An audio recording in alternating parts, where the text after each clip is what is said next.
Are you able to hear the board?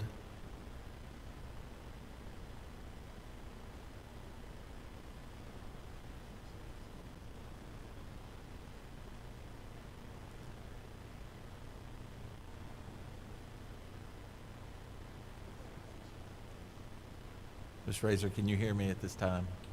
Yes, I can. Okay. Thank you. Okay, so we've got everyone that's here ready to go, and everybody can hear each other. That's great. So the second item on the working session tonight is discussion of tonight's agenda. Is there any discussion on the agenda that's before us tonight for the regular session? I'm going to be quiet for a few minutes, and if anybody's got anything, just start talking.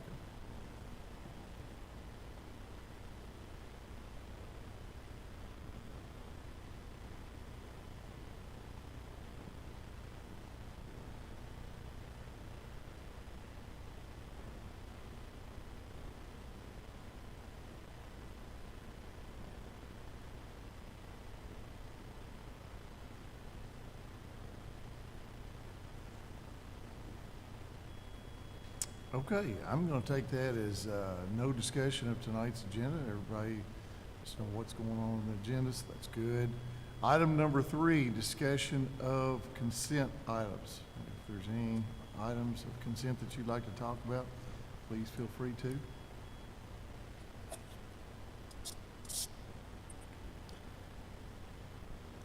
Prior to the consent items, just for the board's information, 5B fundraisers, I'll not list, there are quite a few on there, just for your information. You can look at that. They are in the rationale. And then 5A was personnel. There's no action taken there. The consent items are the same items that are every month, minutes, claims, so I'm not going to go through all those expenditures. Use of facilities. The boys basketball boosters are asking for facilities. There are 2 grants on there. Ms. Wells is asking a farm-to-table grant. It's up to $500,000. And there's Ms. Ballman at the middle school is asking for a KISTI outreach grant that is up to $10,000. And then the rest is just general items that we normally cover.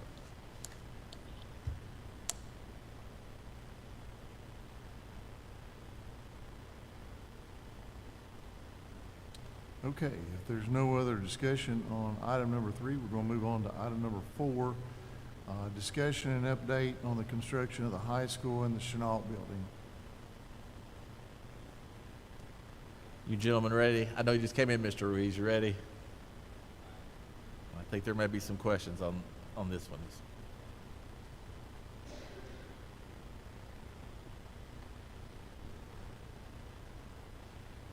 Just give you an update on the progress on the construction first, and then we can get into more specifics. Jonathan, share more specifics on some of the things we're addressing tonight. But on the high school, we're starting to install some ceiling grid on the first floor hallway, and starting to get some lights and making all the connections. And then in the media center, we started demolition. That's pretty well completed. And then the roof work was started on the lower roof above the cafeteria. And then the sprinkler piping has started on the media center as well. And then moving forward for the next month, till the next board meeting, I guess, the gym roof should be all completed. If we have decent weather, install the ceiling tile in the area C. That's the first floor hallway. Change out the second floor hallway units, the mechanical units during the Thanksgiving week while school is out. Finish the sprinkler system, rough in the media center, and then we'll start the duct work after that. And then on the layback Chenault building, we have all the masonry walls in the restrooms, and then started the cold form metal framing as well. Insulating above the ceiling duct that has started in all areas of the building. started running geothermal piping above ceilings and on a mechanical platform. Started setting the roof curbs, installed all sprinkler supply lines and head drops, and started the fire alarm conduit. And then beginning for the next month, we'll start the painting, should complete the plumbing, complete all duct work, complete the geothermal lines, and start the ceiling grid, start sheet rock on soffits and bulkheads. So anyway, in other words, start trying to get those classrooms completed before the January 8th. As far as schedule, we feel good about the original schedule completion dates.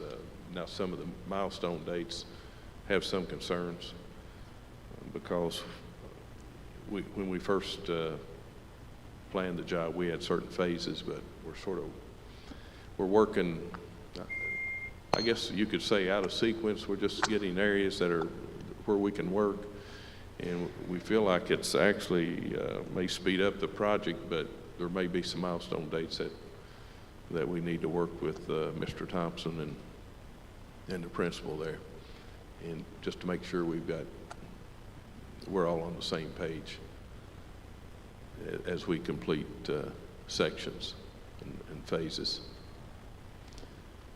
Any questions as far as schedule or construction? David, what did you say what was happening this week during Thanksgiving? Oh, you're going to tie in some mechanical units in the second floor. I believe that's what it was, of the high school.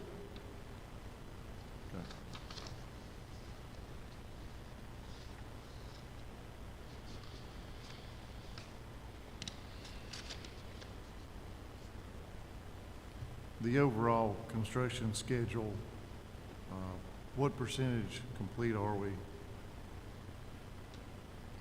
Based on, I don't have the pay application. I don't know, Jonathan, you have that handy? We could base it on, work complete based on volume of dollars spent. And it's a very good question, but we could,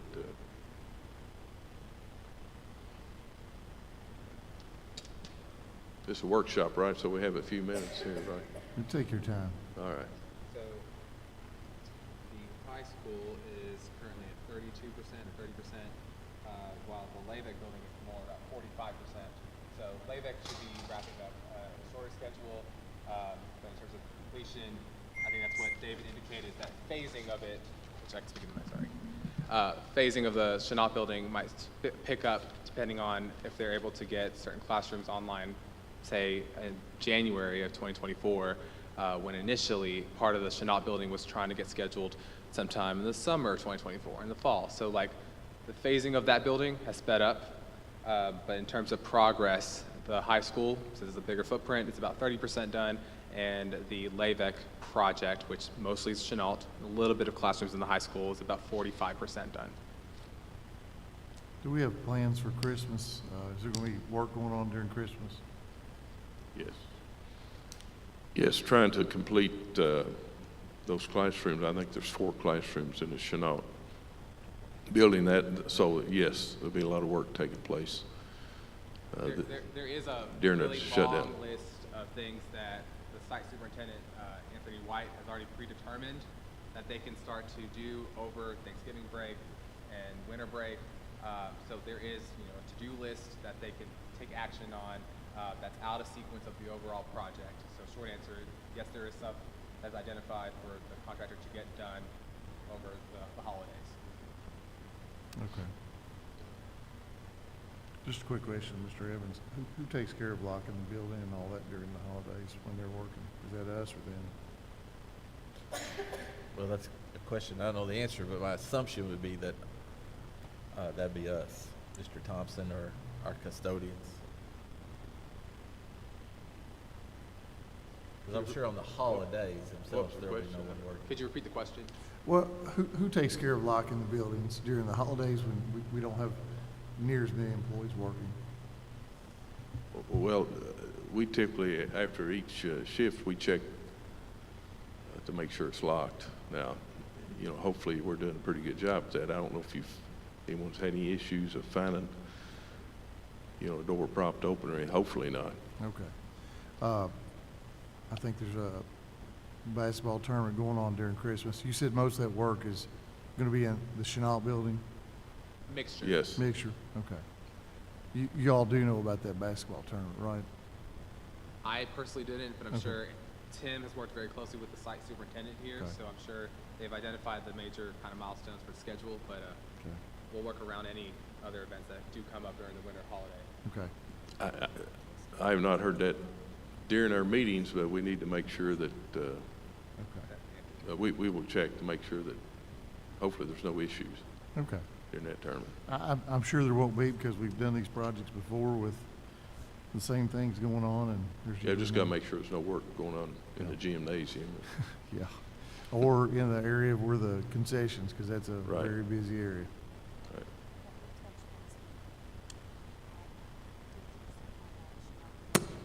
The question was, and I guess this might be for Mr. Thompson, but do the Chenault teacher, or the ag teachers know about all this work going on during Christmas? Just, I think it's being communicated, okay, yes.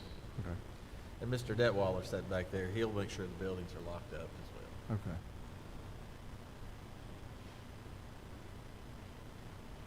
So I think David covered all of it. I don't really have anything more to add other than if you have specific questions. I will say in terms of the sequence of phasing, since there's high school work, there's Chenault building work, we've been working closely with Pax Walker to make sure that when certain rooms are ready, that our team's in there, double checking that stuff is completed, so that way they can keep going on in different areas of the building, so nothing's getting held up.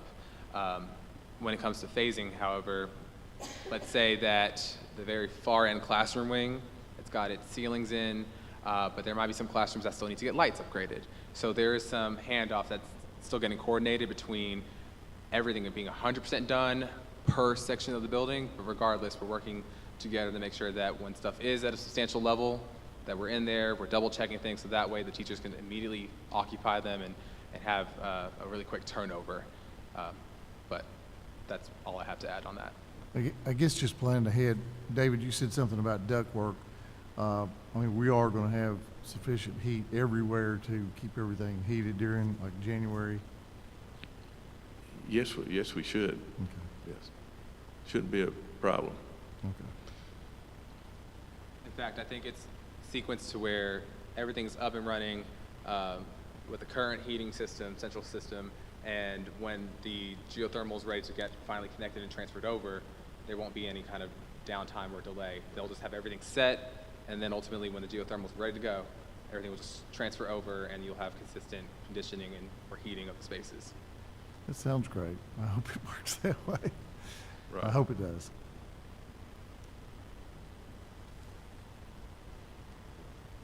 Last piece I'll mention in terms of progress, last month we all discussed some storefront design ideas and we were ambitious thinking that we would have a price ready for you to see this month. Just to be fair to the contractors and have plenty of time for them to price it appropriately, that is set to actually be available for you by the December board meeting.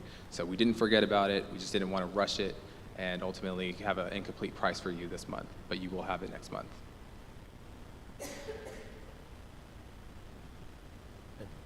Mr. Reed, just, we can talk in the break, but, let me put my glasses back on. On the agenda, there's action on layback Phase 2 BG 22-520, and there's, possible action on 9B layback renovation BG 22. But there were no attachments sent, so if there's something between that we need, or is it something that you can explain, we'll discuss it in the next one. I'll just give you a heads up Okay. now. We'll talk when we have our break. Oh, the pay applications, is that, Yes, I'm not sure what that entails. I don't know if there's a okay.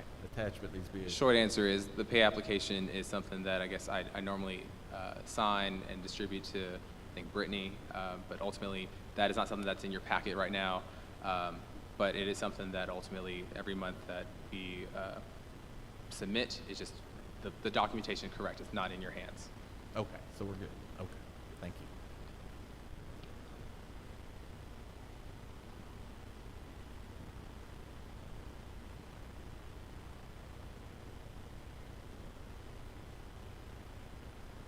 I think that's it.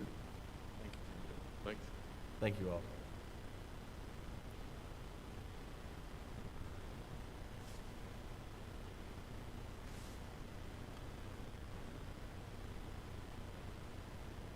Item number 5 is discussion on the Bath County High School elevator phone contract. I had told Mr. Detweiler that I would share this information with the board, but I'm going to go back on my word. If you want to come down, Mr. Detweiler, he can explain it better. He's been working with the elevator company, but it's just a simple task that we need to take care of. Apologies for the, No, that's all right. A couple weeks ago, we had an inspection done on all of our elevators, and come to find out the phone in our high school elevator doesn't work, and we don't know how long it hasn't been working. Got with a company and asked them what it would take just to replace that phone, get it going, and the wiring and technology that's in there is so far out of date that it would cost us tens of thousands of dollars to hardwire everything back in there and get it back up to code. So they offer a wireless service for that. They provide us with the phone as long as we do and it's a 1-year contract at a time. As long as we sign that contract, they provide us with the phone. The kid can't go in there and call their girlfriend or call their mom or somebody else. They pick it up. It's kind of like the Junebug phone or Jitterbug phone, and you pick it up, you hit one button, and there's one person that can answer it. So it calls directly to that company, Kings 3. It's an operator. Hey, do you have an emergency? Yes. They then can dispatch it to the high school, to any number that we deem necessary to be able to get them help inside the elevator. So it is a wireless phone, but it's very limited on its capabilities on who it can call.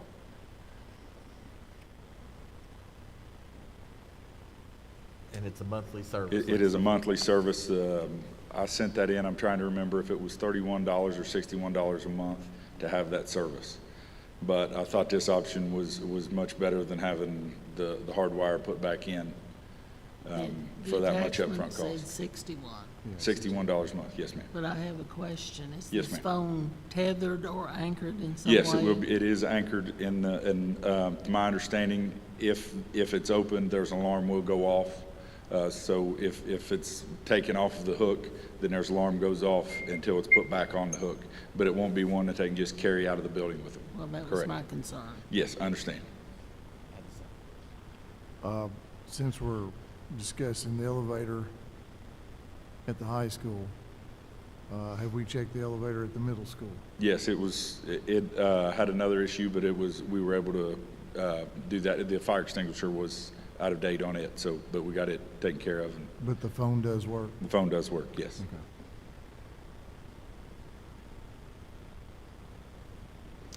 Okay, I think that's it. Thank you. Thank you, Mr. Detweiler.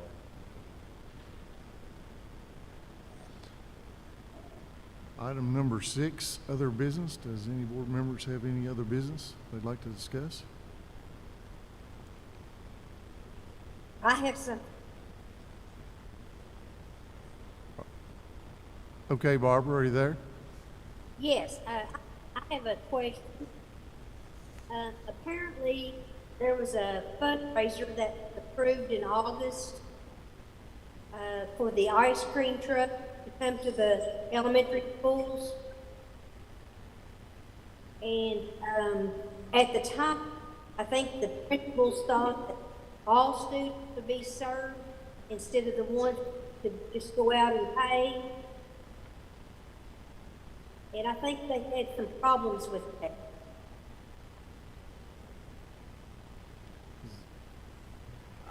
I'm not aware of what you're talking about. I assume it's probably Kona Ice, maybe. Mr. Detweiler, will you go let Mr. Hale in? Can you hear me, Miss Razor? I didn't understand what you said. I'd have to go back and look. I haven't heard of any issues at all or complaints, but I know that they have Kona Ice come out It may be. That's who I'm talking about. Okay. I know they've gone to OES. So I'll have to look into that and get an answer for you, if that's okay. Okay, Be glad to address it. I don't know. Our afternoon custodian, his children come over every day and visit me at the end of the day, and I know that they go to OES, and she was talking about her Kona Ice. That's how I know it was Kona Ice. But I don't know if it was a reward, or I'll find out for you. okay, thank you. You're welcome.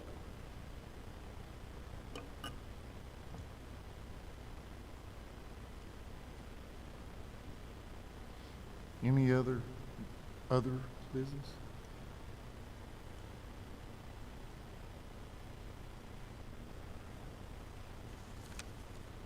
Okay, if there's no other business, item number 7 is adjournment, so we will adjourn this working session at 5:51 PM.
I would like to call this regular session for this meeting of the Bath County School Board to order on November 20th, 2023 at 7 o'clock p.m.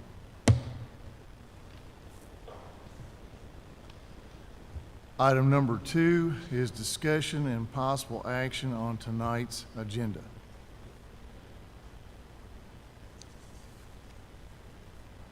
I'll make a motion to approve the agenda.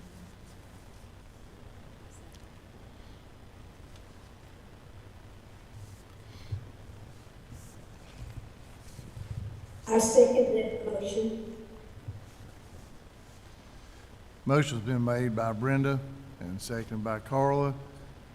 Is there any further discussion of this item?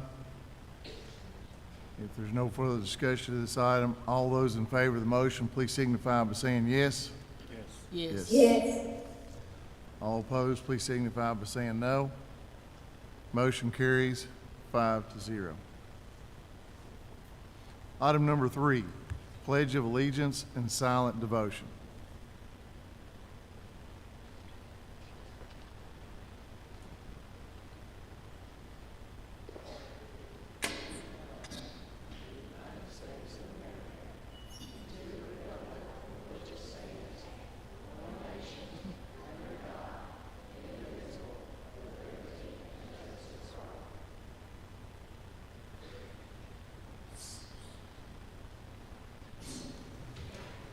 At this time, we'll take a moment of silence, devotion.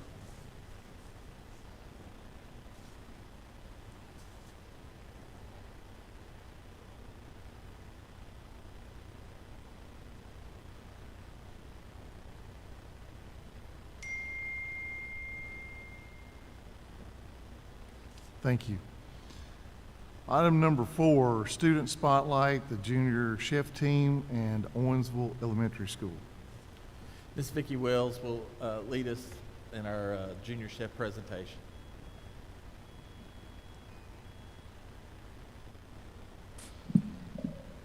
Good evening. I would just like to say at first how proud I am of these boys. We've worked so hard. It's been 10 years in the making of trying to bring this trophy home, but we done it. Determination done it.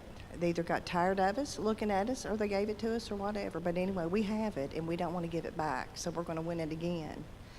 So I'm going to let the boys do a little presentation here, a little PowerPoint, and then we'll talk some more about them.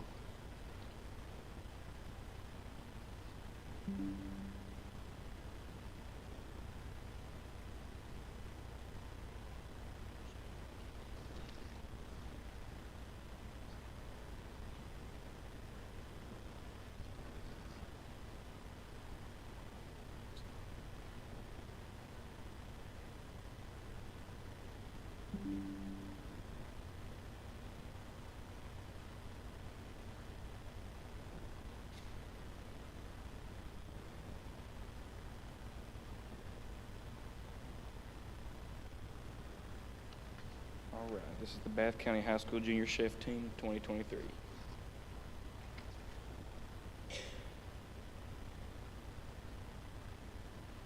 Team members are Charles Blaine Wilson and Charles Dalton Lees. Our coaches are Vicki Wells, Leanne Ramey, Teresa Lane, and Angie Snediger.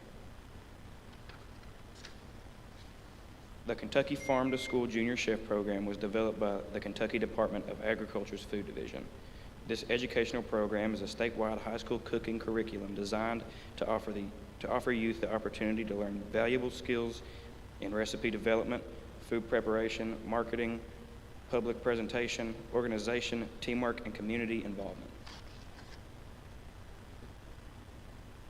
The Junior Chef program encourages Kentucky students in all school districts, grade 9 through 12, to form teams of 2 to 5 individuals. The teams then compete in a statewide competition by regional tournament at the Kentucky State Fair in August. Junior Chef teams have 90 minutes to cook a one-of-a-kind recipe that must contain at least 5 local ingredients, meet NSLP guidelines, and must be relatively easy for a school or food service staff to fix and serve in a school setting. The recipes are judged by taste, appearance, creativity, and the use of local farm-to-school ingredients. And here's just some pictures of the competition.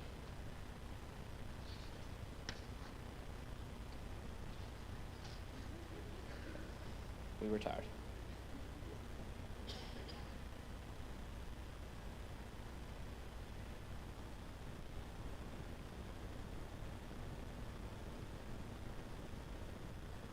The end.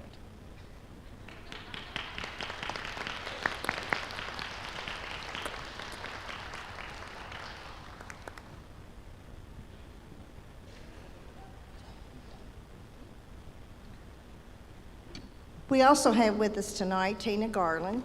She is the branch manager at Kentucky Department of Ed of Agriculture, and she's going to tell us a little bit about the junior chef and how we got this win. Well, thank you for having me. And I just wanted to say this team is amazing. And Vicki has supported Farm to School since I've been working with Farm to School, which was 2010.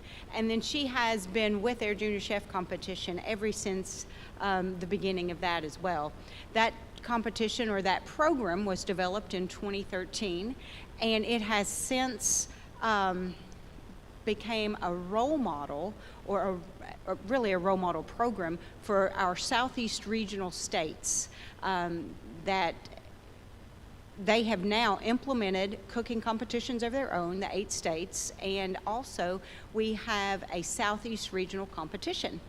And so this team's going to be traveling in May to, it's May 9th and 10th, and the competition will be made available via Zoom, so you all can enjoy and watch them compete against all the other states for a winning scholarship. So that is going to be in Tennessee, in Nashville.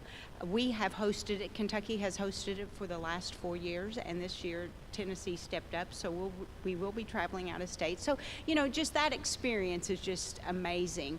And this program offers so much for the children or for the kids. You look and you think, well, that's simple. But the practice, the dedication, and when they were speaking of the creative dish, they have to design this dish. And it has to meet Vicki can tell you the standards that it has to meet. And what they come up with is just amazing. So I want to thank you as a board for supporting Vicki, her team, and supporting the kids, because it starts there. And the scholarships are to Sullivan University, and anytime you can continue and further children's education, that's what we need to do. So I want to applaud you all for the support that you have given this community and these young people, and I was so proud of them when they won. So I'd like for you all to give them one more round of applause.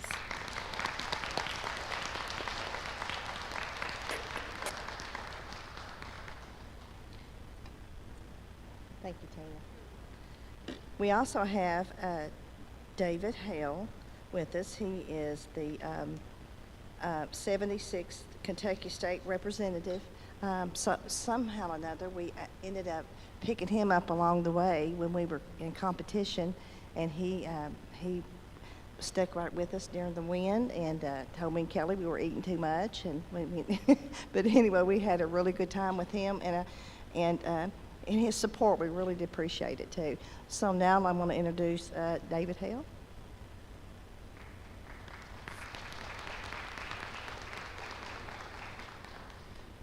Thank you so much, Mr. Evans and distinguished board members tonight. Thank you so much for allowing me to be here, and to all of the folks that are gathered here tonight in this beautiful auditorium here. It's a privilege of mine to represent Bath County in the Kentucky State General Assembly. Actually, I've only been representing Bath County now for the last, actually about a year and a half since the redistricting process happened. But it's my honor to represent this great county. I live just right across the hill in Menifee County, as probably a lot of you know, and maybe some of you don't know, but serving in the Kentucky State Legislature is an honor, but also to represent the citizens of Bath County and Menifee County and Montgomery County. During the summer, during the Kentucky State Fair, as has been mentioned here, this competition is held each year. And I have attended this competition generally, I think every year for the last 5 or 6 or 7 years. And I was there this year attending this, actually doing some other events with some other committees in the legislature that I serve on. But I was able to spend pretty much an entire day and afternoon with the guys here from Bath County and their coaches. And I wish I could have been able to video all this, because the coaches was just stressed. I mean, these coaches, they were really stressed out, but these guys right here, they were cool as they could be. And they really done a great job. I know you probably see the little board up here. It's kind of like we draw our brackets out for our basketball tournaments when they're held. And I know there's not as many on there as on like a big tournament like that, but you see as they advance down, and the thing that amazed me, I didn't exactly know how all this worked I'd been there, but I didn't know how it worked as far as the points they got and then how you advanced and what you had to do to advance. And the amazing thing was they defeated LaRue County 3 times. I tell you, defeating somebody once is hard. Defeating them twice is almost impossible. And you defeat them 3 times, you've accomplished something as the top teams advance through the state competition. In Montgomery County, they defeated Montgomery County, and I think that was the one that they wanted more than anything, was to get that win over Montgomery County there that day. But I just really want to congratulate these 2 young men and their accomplishments and winning a state championship. And unless I'm mistaken, and if there's somebody here in this audience or someone can correct me on this, I think this is maybe the first state championship that Bath County has won, including all of the sports and different items. But the culinary team here, that is really an amazing feat that they've done. And I know that you're proud of them, and I'm very proud of them. I'm honored to know these guys. We've kind of got to know each other on a first name basis. And the scholarships that they received to Sullivan University, it's a great culinary school, and if they decide to go there, I wish them the best. If they decide to go elsewhere, I wish them the best. But guys, I want you to come over here if you don't mind tonight. I have a little presentation that I would like to present both of you with. If you could just come here and stand on my right here. Maybe I can turn this just a little bit and not get it messed up.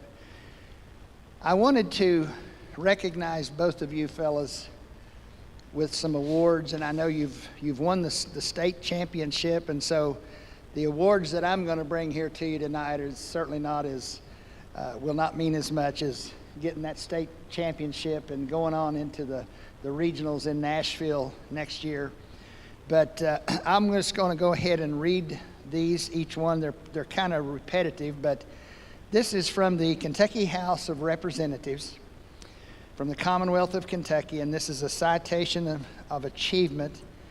And the House of Representatives of the Commonwealth of Kentucky hereby recognizes and honors, and this first one is for Blaine Wilson for his outstanding performance alongside his teammate Dalton Lees as a member of the Bath County Wildcat Catering Crew, which recently won top honors in the 2023 Farm to School Junior Chef Program Championship Cook-Off.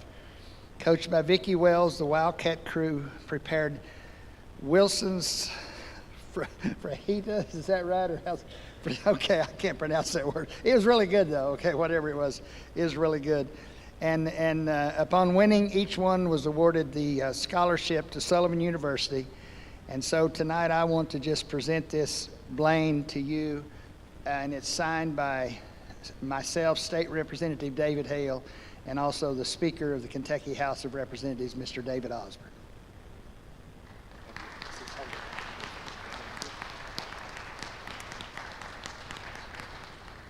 Dalton, if you'll step up here, I'll read yours as well.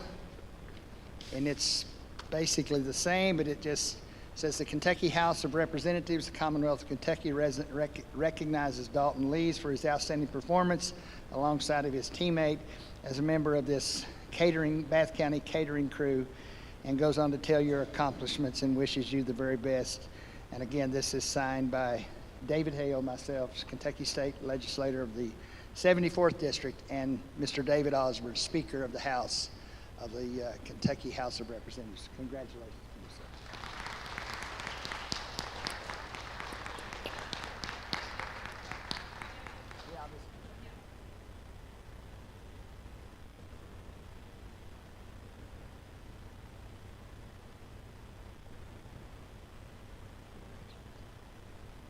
And thank you to the board for allowing me tonight to be here to present this. Thank you very much. I'm honored to be here. Thank you so much. If you all hold tight, the board would like to come down and have a picture as well, if that's okay. Sure.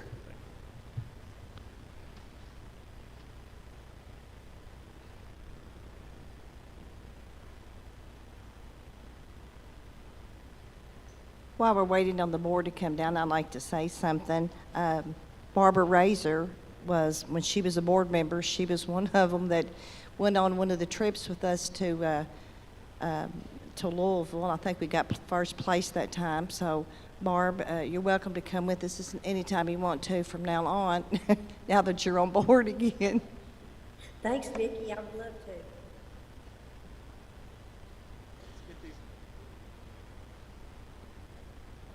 Could you hear me?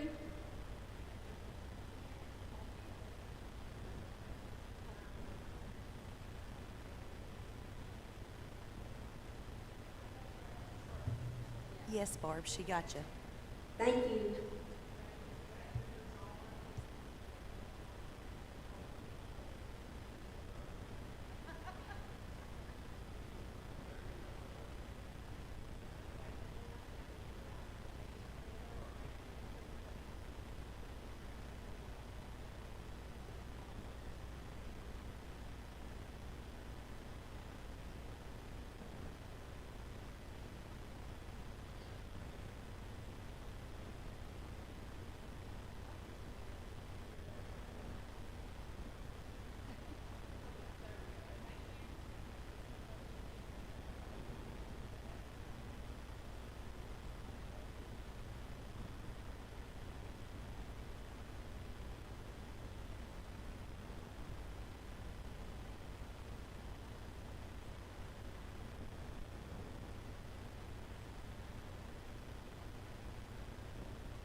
Good evening, everyone. Dr. Bailey and Ms. Weiss cannot be here tonight, so I have the distinct honor of introducing the OES Winter Musical.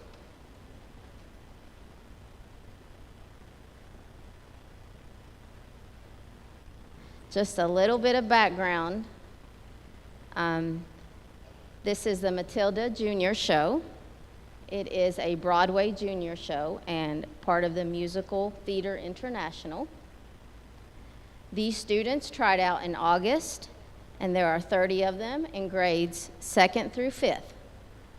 They have been practicing for months, 2 hours a day, twice a week, every week, which is a task in itself because they're going to school all day long and then they have to stay after to practice 2 hours twice a week. That's incredible.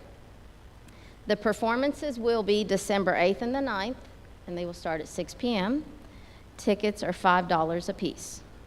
And their wonderful director is Miss Pratt. She's been doing this. She has been directing musicals since 2014. So we will let them get started.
we're really hoping that all of you can come out and see our show December 8th and 9th. We still got some work to do, but there's a whole lot more to it, and this is without costumes and the props and the set, and it takes on a whole new, it's magical. It's wonderful, and the kids they do so great. I'm always proud of them. They work very hard, and we practice a lot, but they're very talented, and so we hope to see you at the show.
Lean into it so you can tippy tap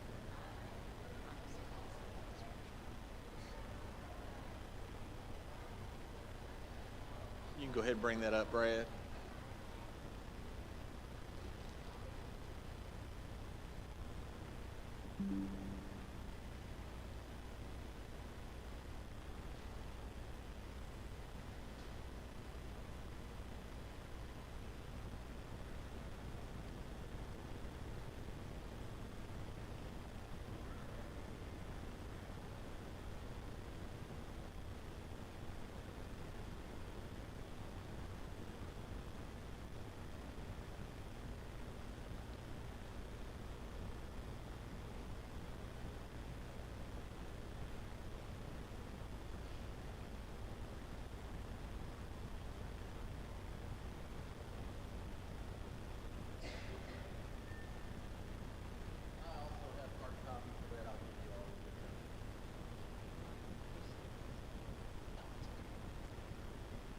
This will be part of the superintendent communication.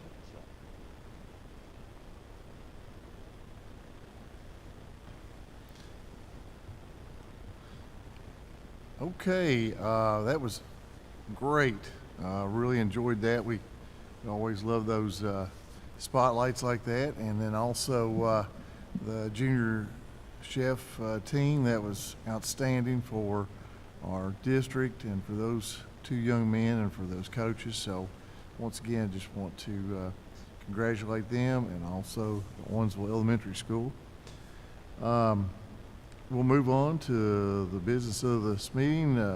Item number 5, Superintendent and Board Communications. Thank you, Mr. Steele. For the superintendent communication item, I'm just going to review the KSA summative assessment. Ms. Klein's going to help me. I think I'm loud enough.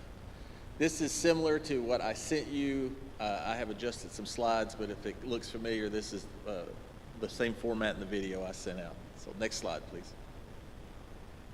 So the thing when we talk about state testing, if you go to Kentucky School Report Card, you're going to see this little rainbow, and that's our actual school. So the state assesses in colors. They call those ratings. So if I say rating, it's a color. I'll intertwine those two. So a score is what the feds require. So when we go into the next slides, you'll start seeing numbers. And if you go to the report card, it'll let you break stuff down. But this is the primarily the ratings you're going to see. You're going to see it in 3 different categories. You're going to see it in status, you're going to see it in change, and then you're going to see it in overall rating. And they mean different things in all 3, but they share the same color. So next slide. Every group has a different set of scores. So this is elementary. The top one is status. The bottom was change. When we had a test last year, it was only status. And so everyone in the state got a status score. This year they added change. And so I put those little colors on there because the sheet they gave us was just blue. It makes more sense if you can see that. So when you see a status score, it's called a 5x5 card. It's going to be on the left, reading and math, science, social studies, writing, ELP, English Learner Progress. We don't have enough kids in that, so that one does not count for us. And the quality, school climate, and safety, those are called indicators. And so your indicators get ratings, which are colors. And same thing for your change. And so if you get lost in this, I'll be glad to double back. It is a little confusing. Next slide, please. So what you see there, that's Crossroads. So on the periphery, on the left, those rainbows, those dials, are what the colors are, the ratings for the following. So you got your indicators. So the first one's, you got science, social studies, combined writing, the climate survey, and reading and math. Okay, yeah, I had them right. So how do you get an orange in reading and math? So last year, again, as you look in that little box chart, I don't have a little laser pointer, so I'll try to walk you through it. You'll see a column that says prior status. So last year, Crossroads had a 68.5 in reading and math. This year, current status, they had a 61.6. So the current status on that previous page, we don't have to go back to it, when you look at that status score, that falls into the medium and current year. So if you look below, you see that 5x5 column, you'll see a little yellow circle, medium and current year. Thank you.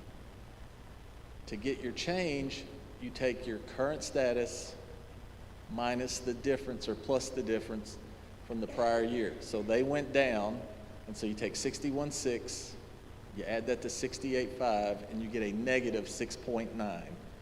And so on the prior page, we won't go back, that was decreased significantly. And so going back down to your 5x5, we were medium in the current year, and then we declined significantly, which lands on orange. And so the indicator rating there is orange. And so how that plays out across the board, reading and math in all levels gets the most percentage weight than any other. So reading and math for elementary is 53% of the test. So 54.7 times 53 test gets at 29.4. And those things repeat in each column. So state assessment, for science and social studies and combined writing was a medium. It was a low. You go to your 5x5, that comes out as an orange indicator rating. So that's how you get your status and your change and your indicator colors. Your overall score, which is an orange, is based on a completely different set of numbers, and that's what's right under that box with the little arrows. So when you add it all together, you see that Crossroads had a 54.1.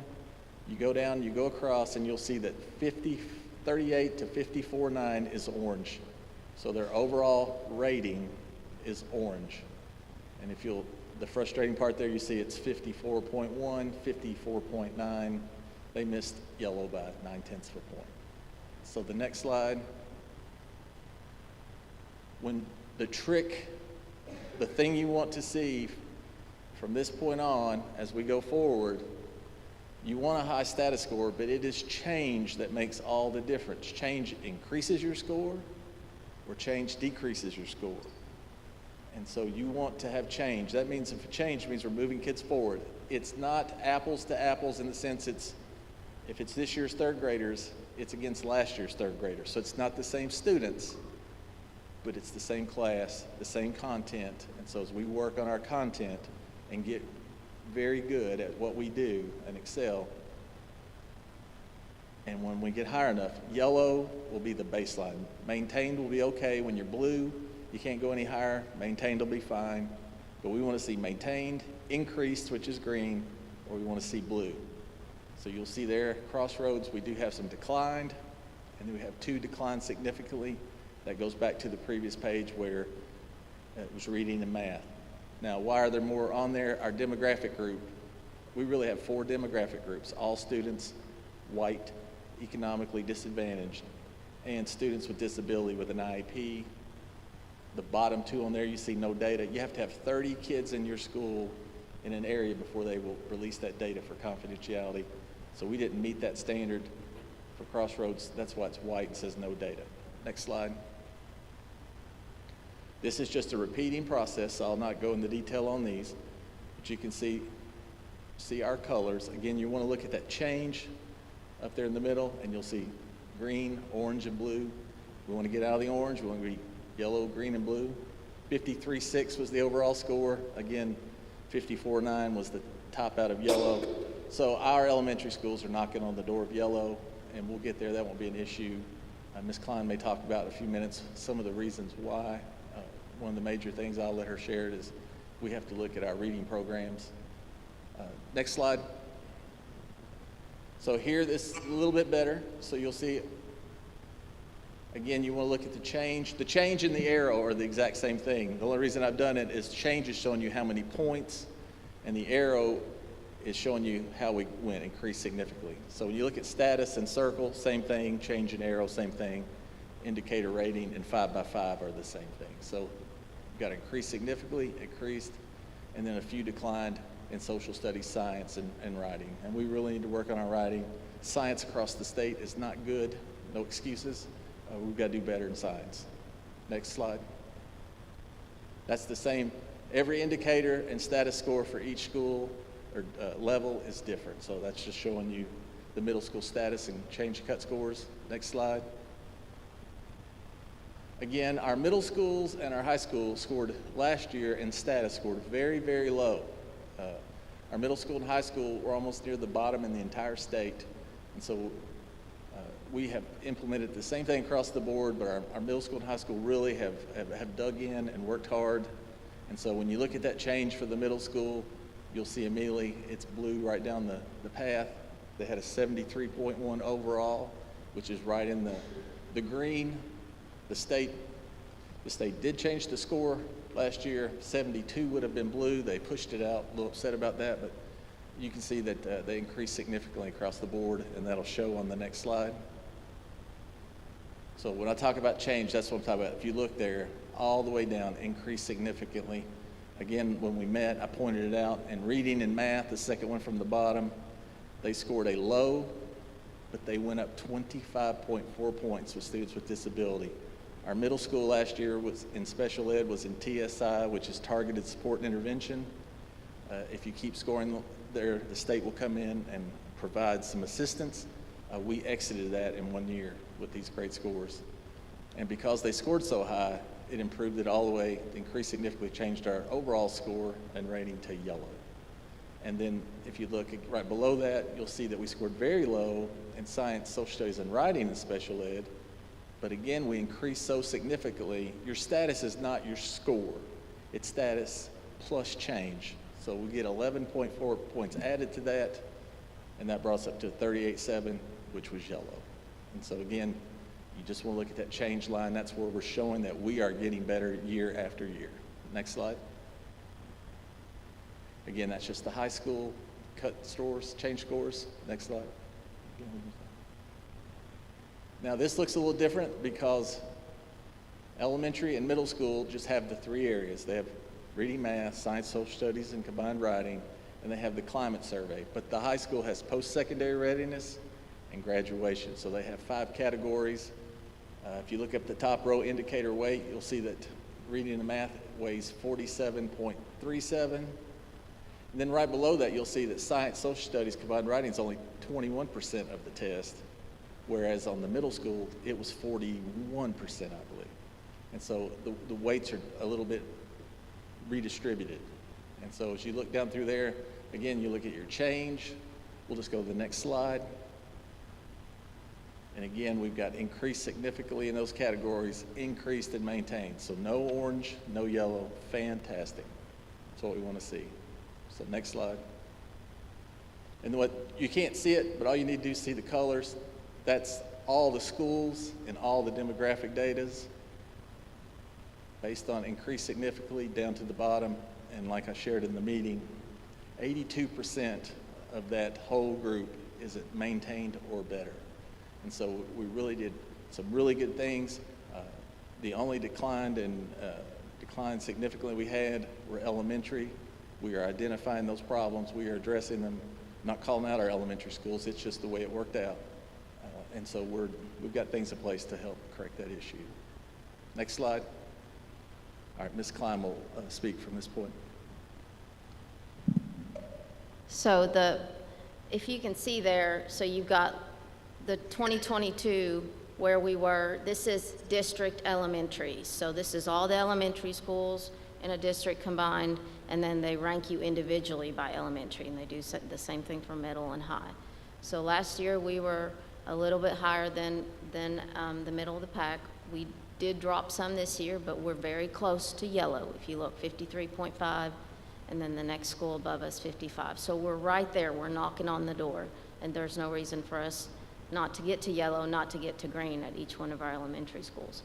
And something that Mr. Evans had talked about, the reading, the problem with the reading and writing. We have a program that is over 8 years old in this district. It's a core curriculum. And the state they've passed a bill actually, and they have a big push to put high quality instructional resources in the hands of teachers.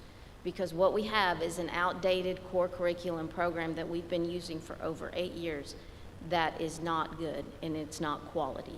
So the state is asking all districts this year to put a high quality instructional resource in the hands of all primary teachers, so K2, but we're gonna go ahead and do K5. So we've got a committee formed at both schools, and we've got district people in there, and we've got a process that we're following.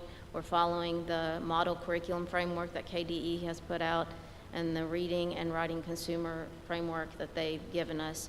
So we're following all the steps, and that's definitely an area of concern and why I think some of our scores have hurt in those areas. But we're looking at it, we're fixing it, but we're right there. So even though we did drop, we're right there on the door of yellow. So we're gonna remedy that. Next slide, please. So this is the individual elementary rankings, and again, we did drop a little bit, but we're very close to that yellow. So still some positive there. And then next slide. So this is district middle school, and I know Ms. Johnson's here, but when we showed this to our middle school teachers, they were so happy. Y'all, they were so happy because a lot of times they said, for years we had, you know, we're always the lowest performing, and when these scores came out, if you look at the difference there, you know, we went from last to first, but look at the difference between us and Rowan County. I mean, you're talking 8 points. They're not even close to us.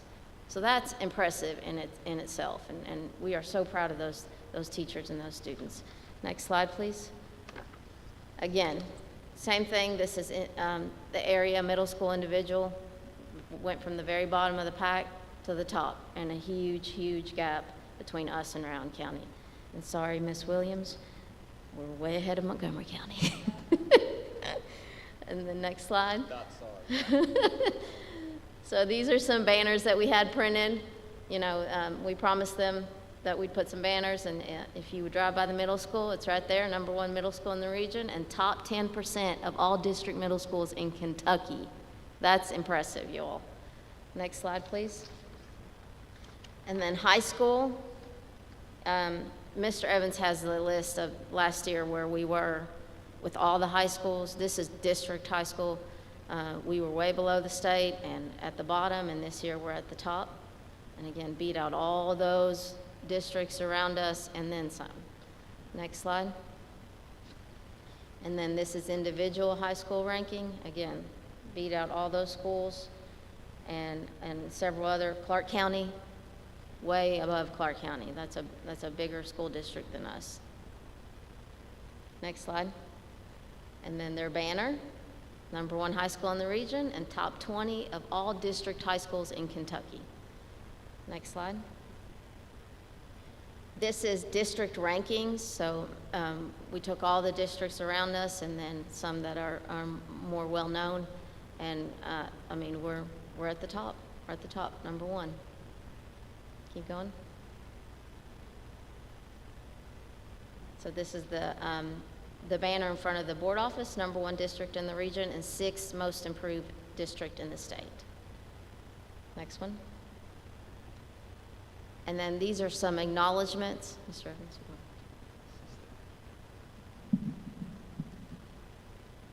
Some we've just covered. The region, when I made the region, we took every county that touched Bath, and then I cherry-picked some schools last year that were higher than we were, because in our region, even though we only use status, everybody was yellow, so I went out and found, like Carter County, they were green. And so I cherry-picked some higher performing, and we've outperformed all those schools this year in our middle school, high school, and in the district. The next two, you just saw in the previous slide, I took our elementary, middle school, and high school score. I did the whole state that way, averaged to get a district score.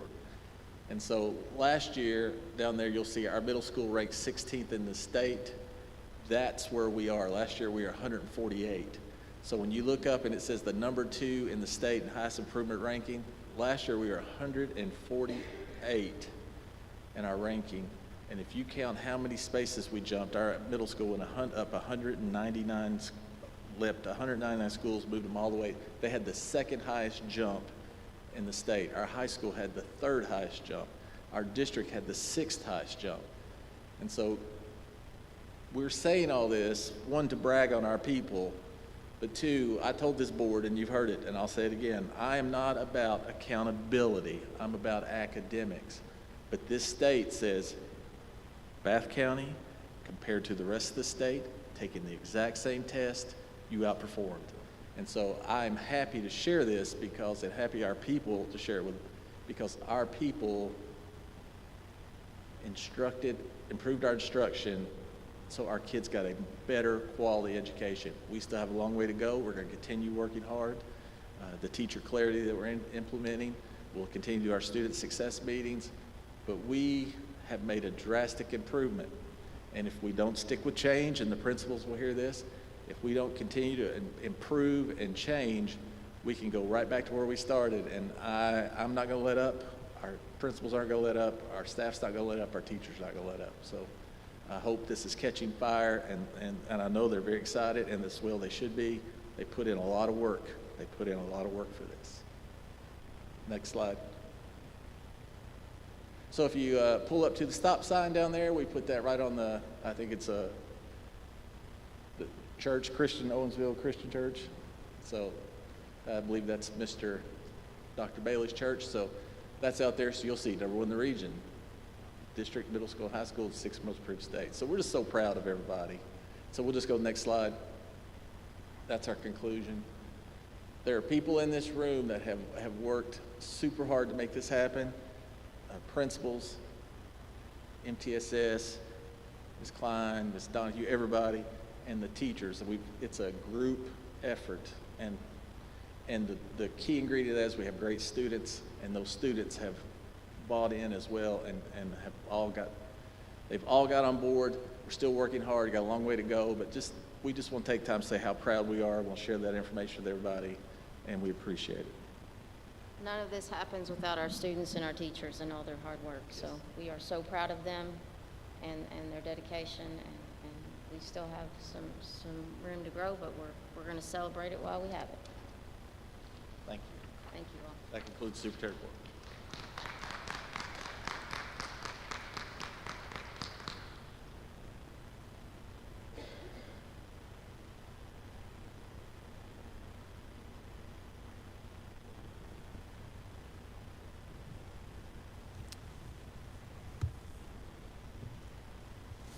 I think just a quick comment, and if anybody else on the board wants to say anything, please do.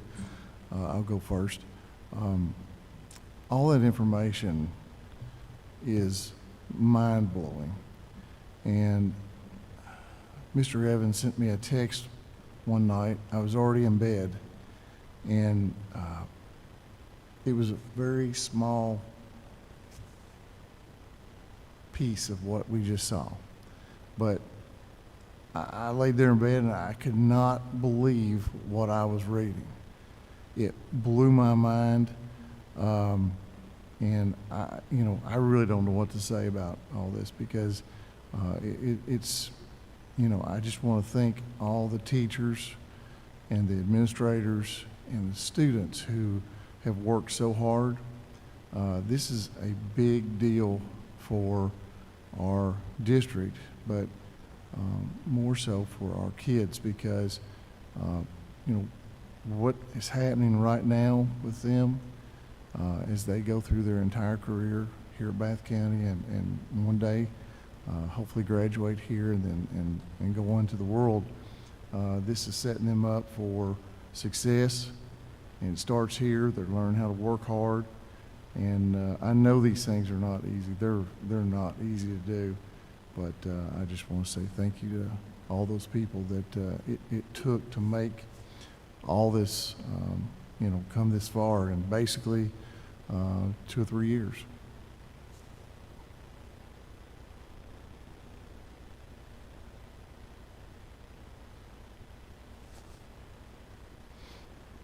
Okay, item number 6, discussion and possible action on approving the following items. A, October 23rd, 2023 minutes. B, October financial statement. C, claims. D, superintendent expenditures. E, travel. F, use of facilities. G, grant. H, review of all monthly financial reports of all funds. And I, pay bills through November 30th, 2023.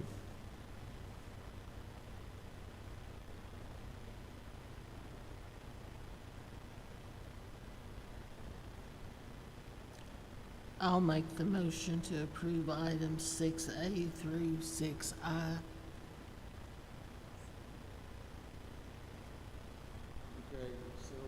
Motion has been made by Brenda and seconded by Carla.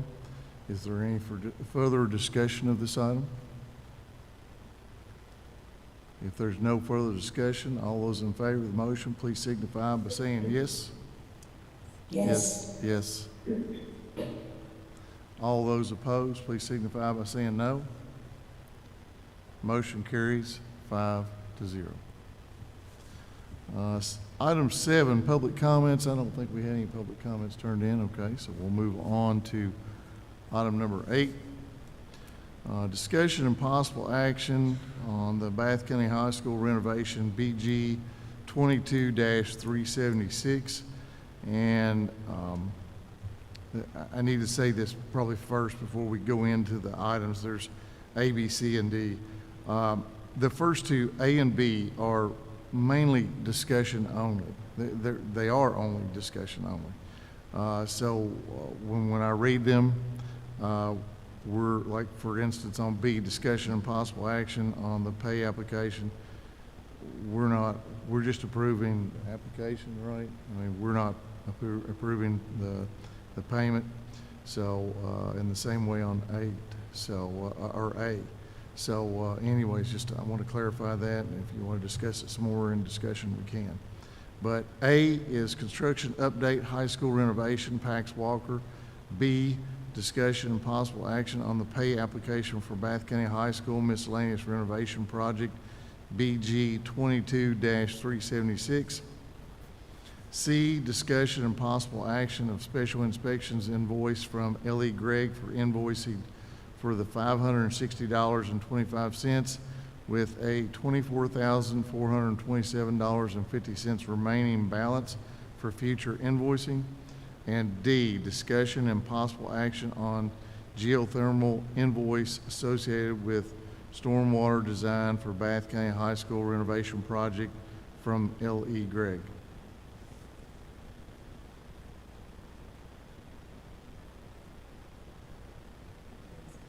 Sure, sure. On the, D, L.E. Gregg. Is that, fluid water that we,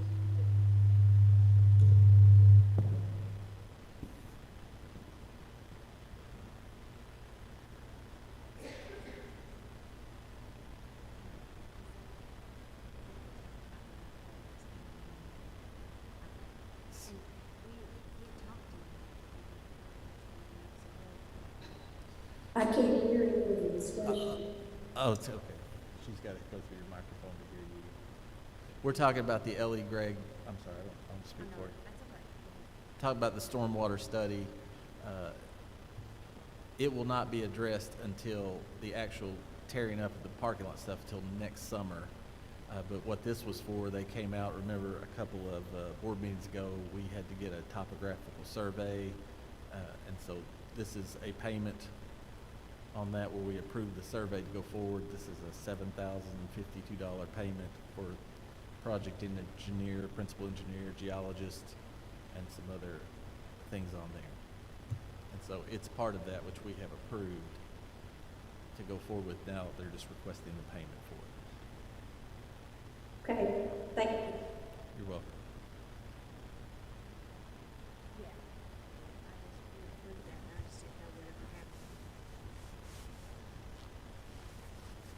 It'll be addressed next summer when the kids are out. Okay, so now we're just waiting on a motion and a second. You I'll did. make a motion to approve the discussion and possible action of the Bath County High School renovation BG 22-376, A through D.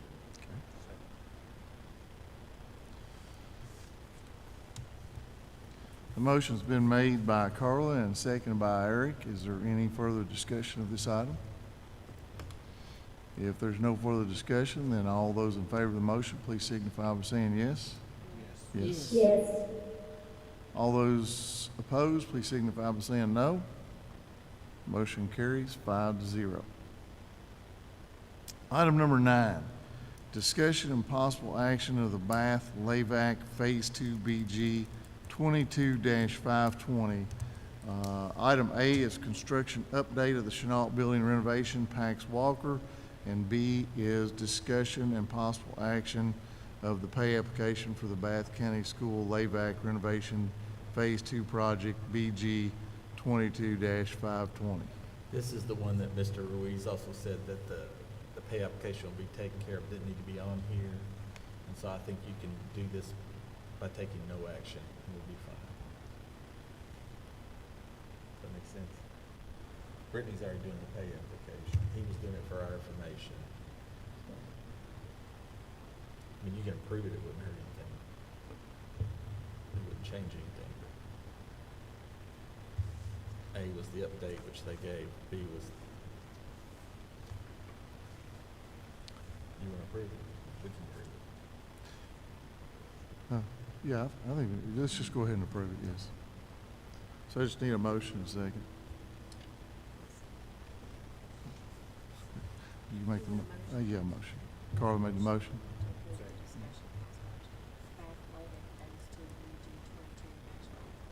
Okay. Motion's been made by Carla and seconded by Eric. Is there any further discussion of this item? If there's no further discussion, then all those in favor of the motion, please signify by saying yes. Yes. Yes. Yes. All those opposed, please signify by saying no. Motion carries 5-0. Item number 10, discussion and possible action on Bath County High School elevator phone contract. Oh, I'm sorry, you weren't here. The high school elevator phone does not work, and so Mr. Detweiler looked into it, and it would be several thousands of dollars to get it rewired. But there's a company that will, for $61 a month, it is connected. It looks like a hardwired phone. You can't take it with you, but it is a cellular phone. So for $61 a month, we can get that into our elevator. So if it only has one number to call out, press one button, see they can't get on there and call anybody, or 911, or like do crank calls or anything. It just goes straight to the servicer of the elevator, who will call the authorities. Is that clear as mud? I can have Mr. Detwall explain it if you like. We just don't have a phone in there that works, and so we have to have a working phone. Is it required? Yes. Okay, so it's required. All right. All right. I'll make the motion to approve the Kings 3 emergency communications for the BCHS elevated phone. Okay, motion's been made by Brenda and seconded by Carla. Is there any further discussion of this item? If there's no further discussion of this item, all those in favor of the motion, please signify by saying yes. Yes. Yes. Yes. All those opposed, please signify by saying no. Motion carries 5-0. Item number 11, other business. Does any of the board members have any other business they would like to discuss? Mr. Steele, do we have to set a date for this surplus auction? Do we have a list? Or is this, I was under the impression we did last month, didn't we? okay, so this is just the list of, Last month, yes, sir. It's December 16th at the bus garage at 11 a.m. And we will get that in the paper and advertised in advance.